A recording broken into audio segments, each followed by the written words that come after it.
نحمده ونصلي على رسوله الكريم أما بعد فأعوذ بالله من الشيطان الرجيم بسم الله الرحمن الرحيم وقال الله تبارك وتعالى في القرآن المجيد إن هذا القرآن يهدي للتي هي أقوم ويبشر المؤمنين صدق الله العظيم۔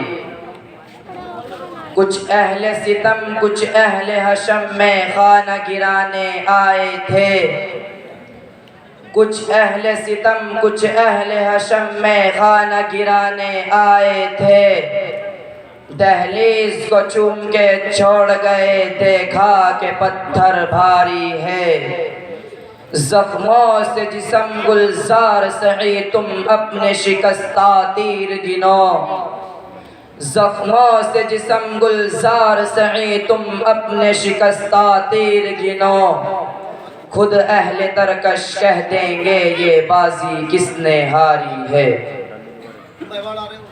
محترم بزرگوں، میں آج کی اس محفل میں یہ بتانا چاہتا ہوں کہ حق جل مجدہ نے قرآن پاک کا کتنا اونچا مرتبہ رکھا ہے، اور قرآن کریم کے یاد کرنے والے حافظ قرآن کا کیا مرتبہ ہے۔ خدا تعالی نے بے شمار صحیفے و کتب نازل کیے، انسانیت کی رہنمائی کے لیے انجیل بھی اتری، زبور بھی اتری، تورات بھی اتری، 127 صحیفے آسمان سے اترے۔ جب خدا نے تورات کو اتارا تو اللہ نے موسیٰ علیہ السلام سے کہا کہ اے موسیٰ، طور پہاڑ پر جاؤ، وہاں تمہیں کتاب ملے گی۔ تو موسیٰ علیہ السلام تورات لینے کے لیے طور پر گئے، اور زبور کا وقت آیا تو داؤد علیہ السلام کو کسی خاص جگہ کی جانب اشارہ کر کے کہا، اس عبادت خانے میں بیٹھ جاؤ، یہاں آپ کو زبور ملے گی۔ اور جب خدا تعالی نے انجیل نازل کرنے کا ارادہ کیا تو حضرت عیسیٰ علیہ السلام سے کہا کہ اپنے عبادت خانے سے باہر نہیں جانا، اس طرح سے تمہیں انجیل ملے گی۔ حاضرین مجلس، تورات اتری تو حضرت موسیٰ علیہ السلام کو لینے جانا پڑا، انجیل اتری تو حضرت عیسیٰ علیہ السلام کو لینے جانا پڑا، زبور اتری تو داؤد علیہ السلام لینے گئے، لیکن جب قرآن اترا کون لینے گیا؟ کوئی نہیں۔ قرآن کو لینے کے لیے آپ کو کہیں جانا نہیں پڑا، بلکہ آپ علیہ السلام جہاں کہیں پر بھی رہے، خدا نے قرآن وہیں بھیجا۔ نبی صلی اللہ علیہ وسلم مدینے میں تھے، قرآن مدینے میں بھیج دیا۔ نبی بدر میں، قرآن بدر میں، نبی احد میں، قرآن احد میں، نبی خندق میں، قرآن خندق میں، نبی غزوہ تبوک میں، قرآن غزوہ تبوک میں، حتیٰ کہ نبی عائشہ صدیقہ رضی اللہ عنہا کے بستر پر تو قرآن بھی عائشہ صدیقہ رضی اللہ عنہا کے بستر پر۔ محترم بزرگوں اور دینی بھائیوں، اور قرآن کے عز کرنے والے کا مقام محشر کے دن دیکھنا، آج تو یہ بتایا جا سکتا ہے، دیکھنے کا دن تو اس دن ہوگا جب حافظ قرآن کو دیگر تمام لوگوں سے ممتاز کر کے حق جل مجدہ ارشاد فرمائے گا کہ او حافظ قرآن ادھر آؤ، یہ جنت کھلی ہوئی ہے۔ जन्नत के सारे दरवाजे आपके एजाज में खोल दिए गए। तू दुनिया में मेरे कलाम का मुहाफिज था, तेरे सीने में मेरा कलाम महफूज रहा। दुनिया ने अपने सीनों को अदावत से आबाद किया, बुग़्ज़ व हसद से आबाद किया, किना कपट से आबाद किया, दुनिया भर की दुश्मनियों से आबाद किया। अरे कुर्बान जाइए उस बंदे पर जिसने अपने सीने को रब के कलाम से आबाद किया। उस सीने के क्या कहने जिस सीने में मेरे रब का कलाम पोशीदा है, मेरे रब का कलाम लिखा हुआ है, मेरे रब का कलाम रखा हुआ है, मेरे रब का कलाम महफूज है। तो क़यामत के दिन उसका एजाज़ यूं होगा कि यहाँ मत खड़ा हो, तू VIP है। तेरा अंदाज यहाँ खड़ा होने का अच्छा नहीं लगता, निकल कर इधर आ। देखो जन्नत तुम्हारे सामने खुली हुई है। कुरान करीम को पढ़ना शुरू कर और जन्नत के दर्जों पर चढ़ना शुरू कर। कुरान कहाँ से सीखा? मदरसे में कुरान करीम किससे सीखा था? उस्ताद से। रब्बे कायनात की कसम, आकाए रहमत यूं फरमाते हैं, इक़रा वरतकी वरत्तिल कमा कुंत तुरत्तिल फिद दुनिया। कुरान करीम पढ़, जन्नत के दर्जों पर चढ़ना शुरू कर। ये जन्नत के बाला खाना है। 6666 दर्जे जन्नत के अंदर हैं और कुरान करीम के अंदर भी 6666 आयतें हैं। हर आयत का एक दर्जा है। कोई हाफिज कुरान पूरी जन्नत को अपने सीने में लिए फिर रहा है। अरे तुम आमिल से पूछो तू ये क्या करता है, वो कहेगा मैं ये अमल जन्नत की तलब में कर रहा हूँ। तुम किसी नमाजी से पूछो तेरा सर यहाँ सजदे में क्यों टिका हुआ है, तू यूं क्यों पड़ा हुआ है, वो उठ के कहेगा मुझे जन्नत चाहिए, मैं जन्नत की तलब में लेटा हुआ हूँ, मैं जन्नत की तलब में अपने सर को जमीन पर रगड़ रहा हूँ, अपनी पेशानी को जमीन पर रगड़ रहा हूँ। तुम किसी ज़कात देने वाले से पूछो, अरे ज़कात देने वाले तू ज़कात क्यों दे रहा है, तू अपनी कमाई को क्यों खर्च कर रहा है, वो यूं कहेगा मुझे जन्नत चाहिए। माशाअल्लाह। अरे मुजाहिद से पूछो तू यूं जिहाद में अपनी जान का नजराना क्यों पेश कर रहा है, मुजाहिद कहेगा मुझे जन्नत चाहिए।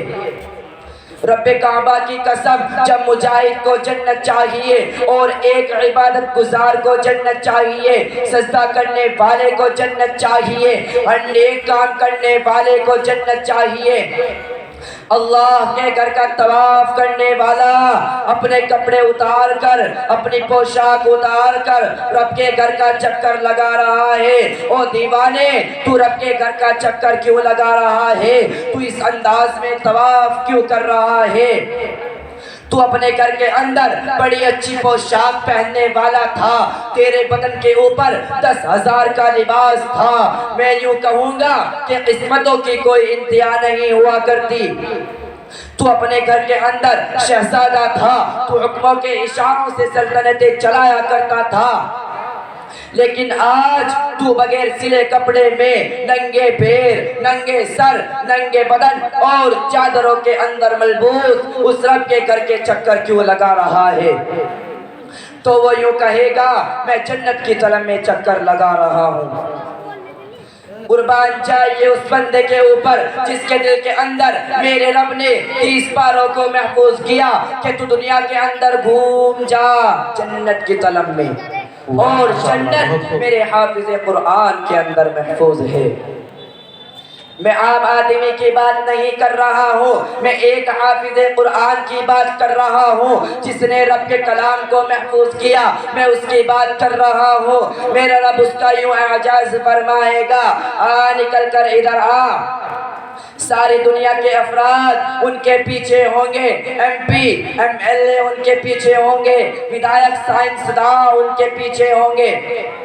आज तुम कितनी लाल बत्तियां लेकर सायरन बजाते फिरो, मुझे उससे बात नहीं है, मगर मैं यूं कहूँगा कि रब के यहाँ सायरन उनका बजेगा, सारी दुनिया होशियार हो जाएगी जब रब सायरन बजाकर यूं कहेगा, ओ हाफिज कुरान इधर आओ, ये जन्नत खुली हुई है। सारी दुनिया हैरत ज़दा होकर रह जाएगी कि ये हो क्या रहा है। रब की कसम, उस दिन देखने का दिन होगा। वो चीज आज नहीं देखी जा सकती है, आज तो सिर्फ सुनाई और बताई जा सकती है। देखने का ताल्लुक तो उस दिन होगा जब हाफिज़े कुरान को दीगर तमाम लोगों से मुमताज करके हक जल्ल मजदूहू इरशाद फरमाएगा, ओ हाफिज़े कुरान इधर आओ, ये जन्नत खुली हुई है। आज तो यकीन से ताल्लुक है, अगर आपका यकीन है तो आप जिंदाबाद, और अगर आपका यकीन नहीं है तो आप मुर्दाबाद। मैं तो यूं कहूँगा कि अपने यकीन को बनाए, इन बातों पर अमल करिए, इन बातों पर यकीन कीजिए, हदीसों पर यकीन कीजिए, रब के कलाम की हिफाजत करने वाले के मरातिब पर यकीन कीजिए। माशाअल्लाह, बहुत खूब भाई, हौसला बढ़ाते रहे बच्चे का, बड़ी अच्छी तकरीर कर रहा है माशाअल्लाह। मेरे दोस्तों, हाफिज़े कुरान को यूं कहा जा रहा होगा कि आओ और मेरी जन्नत के दर्जों पर चढ़ते जाओ, आ जाओ, जन्नत तुम्हारे लिए खुली हुई है। माशाअल्लाह। अरे किसी शायर ने क्या खूब कहा है, जज्बात में आकर ए लोगों कुदरत से लड़ाई मत करना, जज्बात में आकर ए लोगों कुदरत से लड़ाई मत करना, ये हाफिज़ कुरान रब के वली है, इनकी बुराई मत करना। मोहतरम दोस्तों, वो माएँ इंतहाई मोहतरमा हैं, वो बाप इंतहाई मोहतरमा मुक़द्दस है, वो दादा इंतहाई मोहतरम है, वो उस्ताद इंतहाई मोहतरम है, वो बहन और भाई इंतहाई मोहतरम है, जिन्हें अपने इस फर्जंद की ज़ियारत नसीब हुई है। जिस फर्जंद को रब ने कुरान की हिफाजत के लिए पसंद फरमाया, जिसे अल्लाह चाहता है उसे अपने कलाम की हिफाजत के लिए मुंतखब फरमा लेता है। मोहतरम भाइयों और नौजवान दीन के परवानों, ना जाने कितने चौधरी नौजवान फिरते रहते हैं, मदारिस के आसपास आते हैं और चले जाते हैं, ना जाने कितने बच्चे इन मदारिसों में आते हैं, लेकिन किस्मत में जिनके होता है अल्लाह के कलाम का इंतखाब, वही हाफिज़ कुरान बनते हैं। नारे तकबीर। माशाअल्लाह बैठे हुए अपनी जिंदा दिली का सबूत दे। नारे तकबीर। उलमाए देवबंद, मदारिसे इस्लामिया, मदारिसे इस्लामिया, जनाब हजरत मौलाना मुफ्ती मोहम्मद इश्तियाक साहिब। जोर से बोल दो। अच्छा, एक शेर सुनाकर अपनी जगह ले रहा हूँ। शोहरतें छीन कर वो गुमनाम भी कर देता है, शोहरतें छीन कर वो गुमनाम भी कर देता है, सुबह मफरूद को वो शाम भी कर देता है, सुबह मफरूद को वो शाम भी कर देता है। वक्त से आंख मिलाने की हमाकत मत कर इंसान, वक्त से आंख मिलाने की हमाकत मत कर इंसान, वक्त इंसान को नीलाम भी कर देता है। इसलिए आप हजरात वक्त के तकाजे को समझे, वक्त की अहमियत को समझे। जितने भी मेरे नौजवान साथी मदरसे के सदर दरवाजे पर खड़े हुए, अल्लाह के वास्ते वो पिंडाल का के अंदर तशरीफ ले आए और इन कुर्सी पर आकर बैठ जाए। माशाअल्लाह, ये बहुत ही अच्छे अंदाज में आपके सामने खड़े होकर ये बच्चा अपने जज्बात को रख रहा है आपके सामने, लेकिन हमारी जेब बिल्कुल सूखी हुई है, हमारी जेब बिल्कुल सिली हुई है। अरे अल्लाह के बंदो, अगर अल्लाह और अल्लाह के रसूल की मोहब्बत में हमारे 5, 10, 20 रुपए हमारी जेब से इस बच्चे के लिए अगर खर्च भी हो गए और हमने दे दिए, रब्बे काबा की कसम ये बच्चे को देना सवाब का काम होगा, क्योंकि नात पढ़ने पर इनाम देना ये मेरे नबी की सुन्नत है। ऐसे ही किसी आलिम को इनाम से नवाजना ये मेरे नबी की सुन्नत है।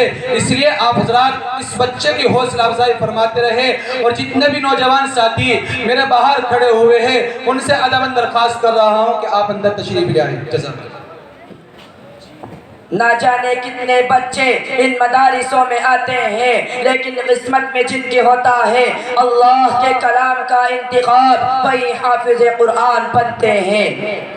حافظ قرآن عام آدمی نہیں بنایا جاتا، اس لیے کہ قرآن کی حفاظت کا مسئلہ ہے۔ ارے جس دل کے اندر اہلیت ہوگی، جس دل کے اندر صلاحیت ہوگی، جس دل کے اندر قابلیت ہوگی، اور جس دل کے اندر کلام الہی کی حفاظت ہو سکتی ہے، اس دل کو اللہ تعالی اپنے کلام کی حفاظت کے لیے پسند کر لیتا ہے، عام دلوں کو نہیں۔